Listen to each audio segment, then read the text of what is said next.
Take your CJ7 all the way to 11. Jeepin' with Cool Guy.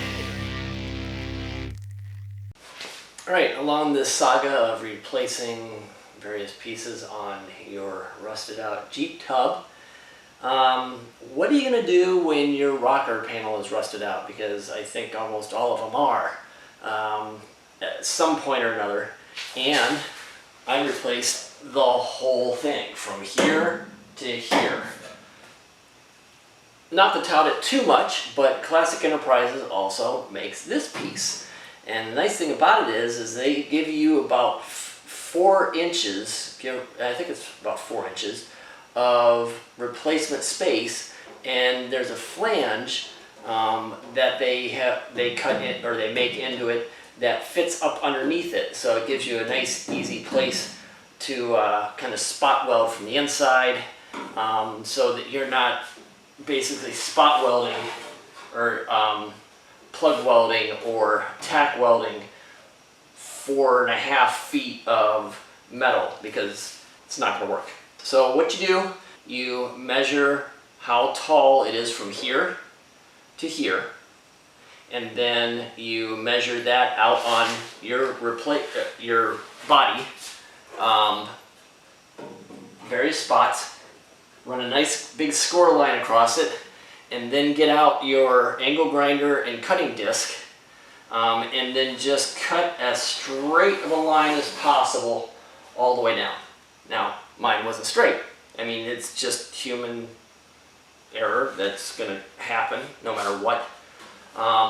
But when you're doing that, make sure that you don't cut into B column back, B column front, got your A column, and then you got your front cowl.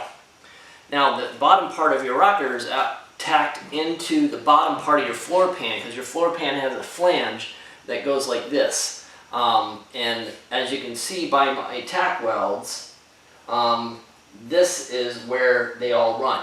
This is factory, so this is exactly what it's going to look like from the factory. So when you take this part out, you're going to have to cut out all of these tack weld or spot welds to be able to pull this piece out. Let me show you what it looks like from the inside. For all intents and purposes, other side of the vehicle, driver's side. So A column, B column, and you can see how this flange runs all the way on the inside. Now, I know at the very beginning, I'm trying to make this as original as I can, and that's still the case. This just happens to be a one-off that I don't really think that there's anything I can control about it.